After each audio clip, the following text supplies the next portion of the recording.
Mahal, masaya ako. Kasi hindi ka na makukulong ulit, hindi na tayo magkakalayo. Hindi na mangyari yan. At hindi ko nahahayaan tong mangyari. Basta Claire, huwag mo na ulit kukontakin yung mga Ben Camino, ah.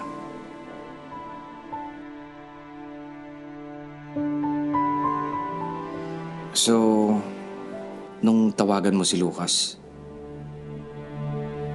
ano yung napag-usapan niyo? Ano sabi niya?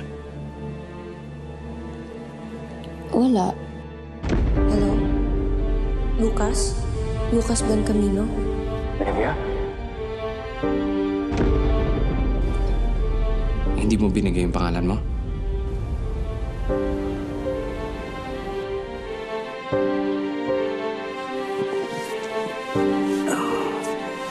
So, kailan nangyari to? Nung nasa PJD kayo ni Emil, actually kaya ako nalaman na nasa PJD kayo kasi Biglang may tumawag kay Lucas. narinig ko ang pangalan mo. Paparating na daw ang fiskal. Malapit na magsimula yung proceedings. Finally, makakaharap ko sa korte ang mentor ko.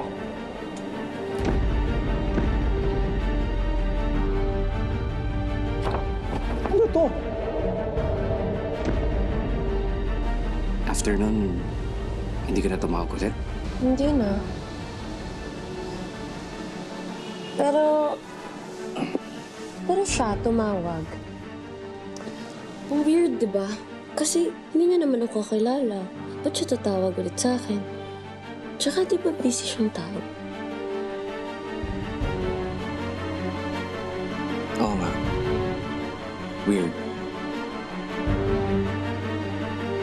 So, hindi ka na niya matawagan? Hindi. Block ko na rin naman yung number niya. So, pwedeng tumatawag siya ngayon, pero hindi na makapasok yung mga tawag niya. Tama? Siguro. Ewan ko, mali ko sa kanya. Claire.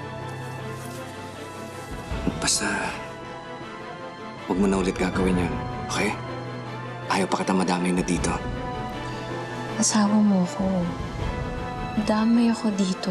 Claire. Okay. Sige. Hindi ko na yun gagawin ulit.